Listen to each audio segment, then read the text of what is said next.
Hey Astrid, thanks for sending your weekly update email and the videos. I got all the videos downloaded, so we'll go through them one by one and take a look. So this one should be the first one, the squat. So what you can work on with your squat, which you went over a little bit on person two, is the walkout and setup. So first thing when you unrack here, you want to unrack and completely lock out, where here you're kind of like bouncing up and down on your knees. Let me see if I go back a little more. So here you're bouncing up and down your knees, and then you kind of like stumbling back. So you want to make sure you stand all the way up. So you want your feet underneath you, stand all the way up, knees locked out, hips locked out, back straight. And then we'll do our 3-step walkout, nice short steps. So here, again, you're taking a big step here where you can just take half of your foot or even 3/4 of your foot, and that's where you would set up your toes. At most, the full length, but you're actually going more here. So you're taking a big step back here, and then you're going further back here. So now we're going like 1.5 or 2 steps back when you combine all this length here to set up your right foot. Then you set up your left foot, and then you do a little adjustment. So now we're really far away from the hooks, and you don't have to be. So we can continue to work on that here. Just make sure, again, knees are locked out, hips are locked out. You don't want to look like you're soft here, like it looks like maybe you're a little soft in the knees here and here, that your hips aren't locked out, and you might not get a squat command. So just make sure you're flexing quads, flexing your glutes to keep everything locked out from the start. Then you get your squat command, and then you can take your air in and do your squat. So for your squat,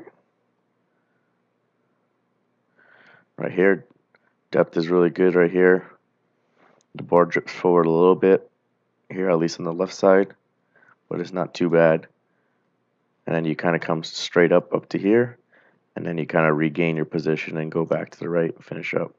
So pretty good. Just that little slow part in the middle is the bar going from here to the right a little bit. So we're here, and then now we're here.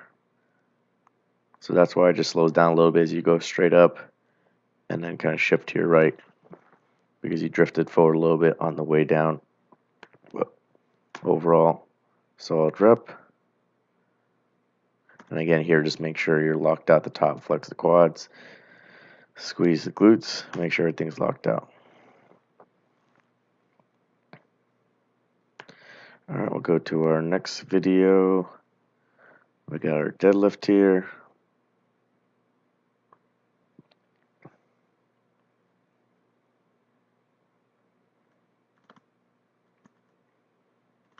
So here's a good position. You're really driving the knees out to the sides, away from the bar. Hips are higher than the knees, and shoulders are higher than the hips. And then we got our back looks pretty straight and arms straight. What we can work on possibly after on nationals is, instead of having your arms go out here to the side where the knurling is having your hands come straight down. So you might actually be grabbing partially on the smooth part of the bar. So for example, for me, when I do sumo, I have half my hand on the smooth and half my hand on the sharp, because that's exactly where my arms come straight down and my hands happen to grab. So we could possibly work on that for you after the competition to see if we can get possibly a better starting position and a smaller range of motion, just because our arms are going to be even longer straight up and down. But the rep itself looks good, and that's why most likely I think you had pretty straight back and a good position, hips don't shoot up, because it makes the lockout easier. And here you just kind of break the ground and then go into lockout, no problem. So that was a good rep. We'll go to our next video. This is the triple.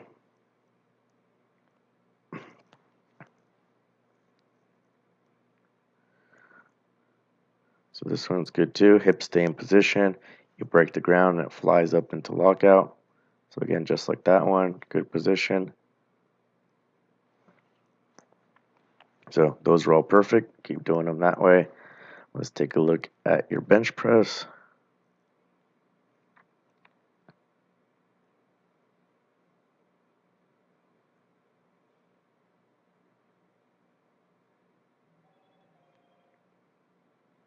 So one thing you can focus on with your bench is making sure you really squeeze the shoulder blades together and maintain this arch and not let it collapse.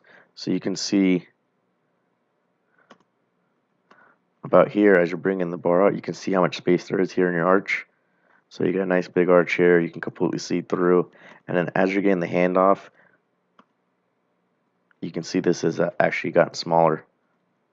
So by bringing the bar out and the weight's kind of pushing you down, you actually lost a bit of your arch and you collapsed a little bit compared to here. You had a little bit more of an arch. So you want to make sure that you don't lose that position there.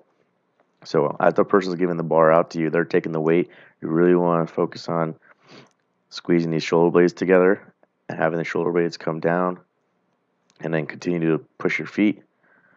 So you're pushing yourself up this bench and keeping everything tight so you don't lose this arch. The bench itself looked good, good pause, and you drived it up. So no issues there, everything looked good.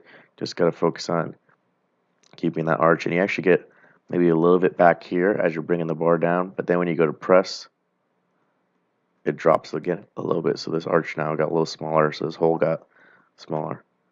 So just got to focus on keeping the chest up, keeping the shoulder blades squeezed together, driving the feet here through the front of your toes, so that shifts your weight up here and onto your back, so you can kind of maintain this position and not lose it while you're getting the unrack or while you're pressing up. All right, all around, everything looked great. So here we have our week 4, so we'll stick with the plan we have here. We got some heavy doubles here at 225 on squat, some heavy doubles at 285 on deadlift, and then some heavy doubles with 125 on bench. So we'll stick with that, and then that puts us done with this block. So then we'll stuff 2 more heavy weeks before we take our light week in the competition. So during these 2 heavy weeks, we'll look to do possibly a single heavier than this 235, this 295, and this 130. So we'll have a week in there where we'll go above these numbers just for one single, and then maybe we'll do another heavy double or triple based on how this week goes, and then a late week, and we are done. All right, so hopefully that helps you out.